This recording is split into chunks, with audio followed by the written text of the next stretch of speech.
Neymar ফিরেছেন চিরচেনা রূপে। আবারও জাদুকর নেইমারকে খুঁজে পেয়েছে ভক্তরা।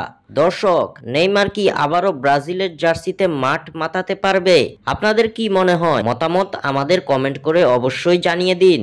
ইনজুরি কাটিয়ে ওঠা নেইমার সান্তোসের শুরুর একাদশে বর্তমানে গুরুত্বপূর্ণ এক তারকা। এবার টানা 3 ম্যাচের শুরুর একাদশে দেখা গেছে নেইমার জুনিয়রকে। সবশেষ গত রাতে স্পোর্টস রেসিফার বিপক্ষে সান্তোসের হয়ে মাঠে নেমেছিলেন ব্রাজিলিয়ান এই সুপারস্টার। সম্প্রতি সময়টা মোটেও ভালো কাটছে না সান্তোসের। জয়ের মুখ দেখা যেন ভুলেই গেছে সান্তোস। স্পোর্টস রেসিফার বিপক্ষেও জয় তুলে নিতে ব্যর্থ হয়েছে নেইমারের দলটি। তবে 2-2 গোলে ড্র হওয়া ম্যাচটিতে নেইমারের পারফরমেন্স ছিল চোখে পড়ার মতো। সান্তোসের ম্যাচগুলোতে প্রায় সময় দেখা যায় পুরো দলের হয়ে যেন একাই লড়ে যান ব্রাজিলিয়ান এই পোস্টার বয়। এবারও দেখা গেছে একই চিত্র।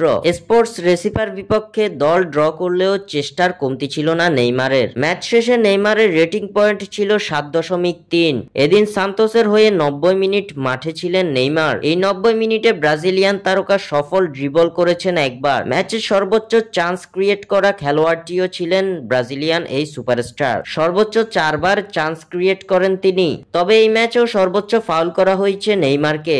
ম্যাচে সর্বোচ্চ 5 বার ফাউলের শিকার হয়েছেন ব্রাজিলের এই সুপারস্টার। সবকিছুর পরেও ম্যাচ শেষে নেইমার ছিলেন উজ্জ্বল, জানান দিচ্ছেন ভয়ঙ্কর রূপে ফিরে আসার। স্বাক্ষর থেকে সাব্বির ইসলাম।